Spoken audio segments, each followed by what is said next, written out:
One में स्थित एक आश्रम में एक ज्ञानी साधु रहते थे। ज्ञान प्राप्ति की लालसा में दूर दूर से छात्र उनके पास आया करते थे और उनके सानिध्य में आश्रम में ही रहकर शिक्षा प्राप्त किया करते थे। आश्रम में रहकर शिक्षा प्राप्त करने वाले छात्रों में से एक छात्र बहुत आलसी था। उसे समय व्यर्थ गंवाने और आज का काम कल पर टालने की बुरी आदत थी। साधु को इस बात का ज्ञान था, इसलिए वे चाहते थे कि शिक्षा पूर्ण कर आश्रम से प्रस्थान करने के पूर्व वह छात्र आलस्य छोड़कर समय का महत्व समझ जाए।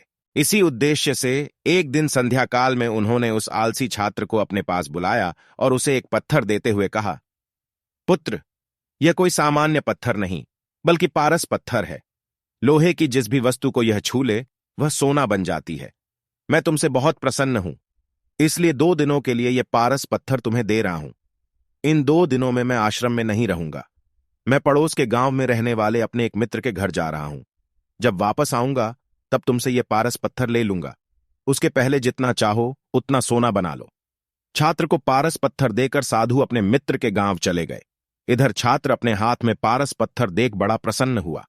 उसने सोचा कि इसके द्वारा मैं इतना सोना बना लूंगा कि मुझे जीवन भर काम करने की आवश्यकता नहीं रहेगी और मैं आनंदपूर्वक अपना जीवन व्यतीत कर पाऊंगा। उसके पास 2 दिन थे। उसने सोचा कि अभी तो पूरे 2 दिन शेष हैं। ऐसा करता हूं कि एक दिन आराम करता हूं, अगला पूरा दिन सोना बनाता रहूंगा। इस तरह एक दिन उसने आराम करने में बिता दिया। जब दूसरा दिन आया तो उसने सोचा कि आज बाजार जाकर ढेर सारा लोहा ले आऊंगा और पारस पत्थर से छूकर उसे सोना बना दूंगा।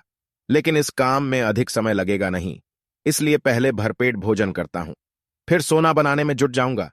भरपेट भोजन करते ही उसे नींद आने लगी।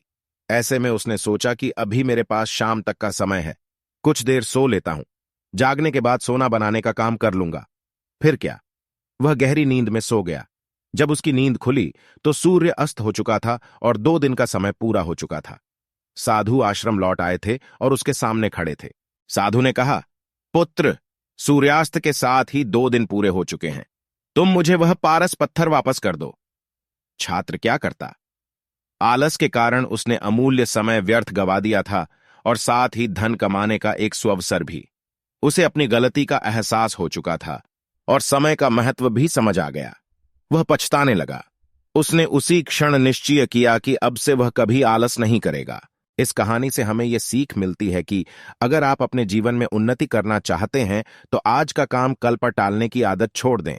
समय अमूल्य है, इसे व्यर्थ ना गवाए, क्योंकि एक बार हाथ से निकल जाने के बाद समय कभी दोबारा वापस नहीं आता।